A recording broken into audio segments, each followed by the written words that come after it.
H&R Block is running ads claiming Americans are missing out on $1 billion. $1 billion. Richard Gartland, who is a senior tax preparer with H&R Block, joins us this morning. Glad to have you on the show. How do we get our money? Glad to be with you, Angela.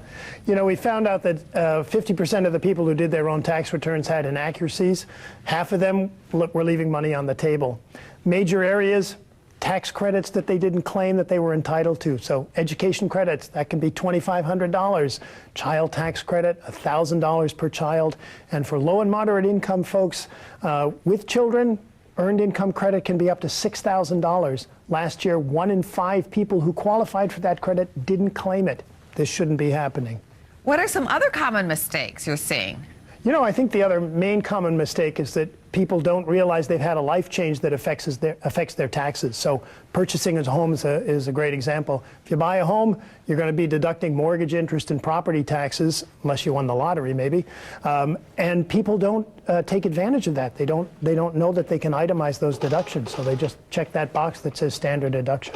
The other big deal in our society is a lot of people have more than one job or are self-employed on the side. So what can they do? Well, for people who have multiple jobs where they're employed in both of them, so this is both receiving W-2s, need to keep in mind that getting from job 1 to job 2 on the same day, that's deductible mileage.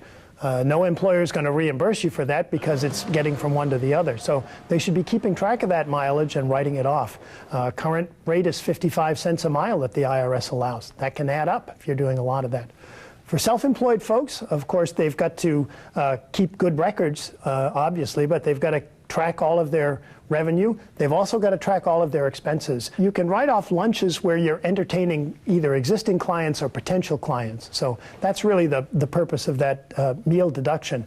With the one exception, if you are working away from your tax home, so if you're out of your major where you live, you can then deduct meals. They're only deducted at 50 cents on the dollar. So you spend $10 on lunch, you get $5 as the deduction.